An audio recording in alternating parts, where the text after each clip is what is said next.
आला श्रावण श्रावण, दारी हिरवाईचं तोरण. व्रतवैकल्याचा हा श्रावण गोकुळच्या श्रीखंड आणि बासुंदीने आणखी मधुर करूया. इचलकरंजी शहरामध्ये मायक्रो फायनान्स कंपनीकडून जादा व्याजदराने कर्ज वाटप केलं जातात. या आमिषाला सर्वसामान्य कामगार बळी पडून कर्ज काढत असतात.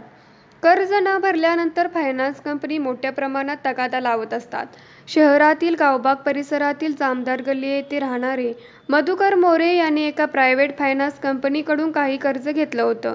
ते कर्ज फेडण्यास विलंब लागत असल्यामुळे या कर्जाची रक्कम भरा म्हणून बँकेचे काही कर्मचारी त्यांच्याकडे तगादा लावत होते. गेल्या काही दिवसापासून मोरे हे डिप्रेशनमध्ये होते. ते शहरातील गावभाग परिसरातील एका बिअर बारमध्ये वेटरचं काम करत होते. तेथे येऊन सुद्धा हे फायनान्स कंपनीचे कर्मचारी त्यांना जाच करत होते. यालाच कंटाळून मधुकर मोरे यांनी आज आपल्या घराशेजारी असणाऱ्या एका झाडाला गळफास घेऊन आत्महत्या केली.